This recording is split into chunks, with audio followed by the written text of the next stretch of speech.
m'interroge ce jour sur la question de l'annulation du projet hydroélectrique de Mandjo, 4,6 mégawatts dans la région du littoral dans ce pays.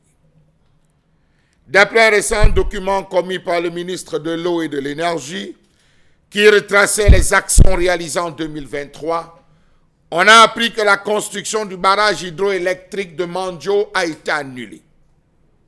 Comment comprendre cette fameuse raison évoquée, mieux avancée, lorsqu'on sait tout le mérite qui avait été vendu par rapport à ce barrage?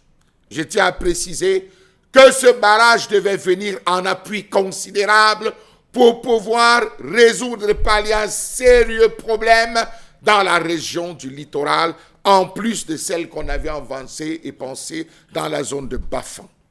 Le projet de barrage hydroélectrique de Mandjo, d'une puissance de 4,6 MW, situé dans la région côtière du Cameroun, a été annulé par le gouvernement.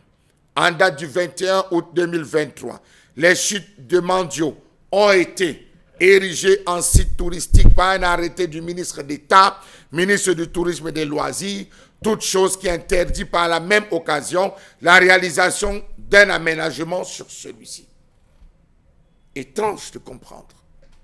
Bien avant ce 21 août 2023, le site avait déjà été choisi. Des études avaient déjà été faites sur cet ensemble. On avait véritablement fait une faisabilité, étudié la pression de l'eau, tout calculé en termes des barrages. On s'était rassuré avec les barrages de réserve que ce barrage allait résoudre véritablement les problèmes. Comment comprendre cette suspension de ce projet qui intervient 2 ans après la restitution des études de l'avant-projet détaillé de petites centrales hydroélectriques au fil des eaux? Le Cameroun envisageait construire 49 mini-centrales hydroélectriques pour pallier aux graves problèmes et déficits énergétiques que rencontre le Cameroun. C'était la rivière d'Imbombe qui avait été choisie, et à Bafang, on avait choisi 3,4 MW sur la rivière Mouanke au niveau de Bafang pour pouvoir réaliser cette autre mini-centrale pour pallier, avait-on dit, à ce déficit. Combien d'argent a été dépensé pour le repérage, comité d'implémentation et enfin étude de faisabilité de ce projet? Personne ne vous le dira, mais de sources bien infiltrées, on parle de beaucoup de millions de francs CFA.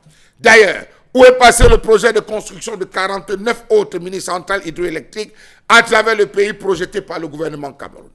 C'est le 20 septembre 2021 que l'Organisation des Nations Unies pour le développement industriel, ONUDI, présentait les résultats de la dite étude qui avait été remise au gouvernement. Ces études devaient permettre à l'Agence de régulation du secteur de l'électricité de procéder au recrutement de potentiels investisseurs pour le développement du projet.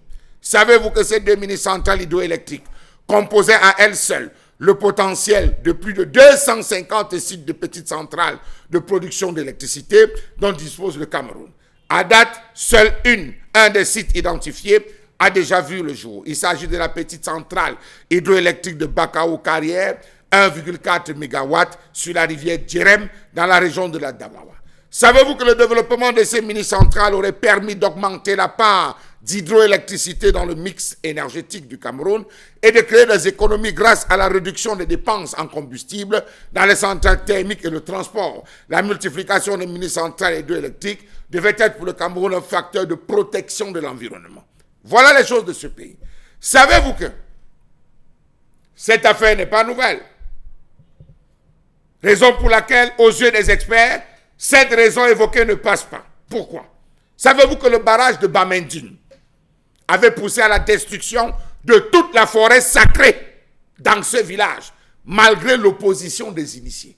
On a détruit toute la forêt sacrée de Bamendine pour implanter le barrage hydroélectrique. Un barrage qui, merveilleusement, donne de l'eau et permet à toute une zone, toute une région, plusieurs arrondissements de pouvoir jouir de l'électricité de qualité. Que dire du lieu de tenue du Ngondo dans la région du littoral camerounais et dans bien d'autres zones où ces zones avaient été érigées, disons-le comme ça, en site touristique, mythique pour les peuples, mais à cause de ce qu'on appelle utilité publique, on s'est retrouvé à détruire, demandant littéralement aux initiés responsables de délocaliser. Pour la Dibombe, on dit non, ça a été annulé parce que le ministre du Tourisme a choisi cette zone comme étant un lieu, mieux un site touristique. Dans tous les cas, de l'avis de plusieurs personnes, de plusieurs initiés, on a cherché à voir ce qui s'y passait, qu'est-ce qui se faisait de ce côté, on n'a rien pu voir. Comment donc comprendre une telle danse mafia lorsqu'on sait que la construction des mini-centrales hydroélectriques au fil de l'eau dans les zones rurales pourrait présenter des avantages pour les économies rurales locales? On a eu les énergies renouvelables, on a voulu tester l'éolienne, ça a échoué, lamentablement. On a voulu avec les panneaux solaires, on a commencé avec des zones pilotes, dans toutes ces zones ça a échoué. On est tombé donc véritablement sur les mini-centrales hydroélectriques, très bonne chose, validée au niveau de l'ONUDI, mais au Cameroun on nous dit, après tout ce qui a été dépensé comme argent, non stop, on ne pourra pas aller. Voilà, on ne pourra pas se lancer dans cette affaire parce que c'est un site touristique. Bravo, Cameroun. Oui, c'est un site touristique.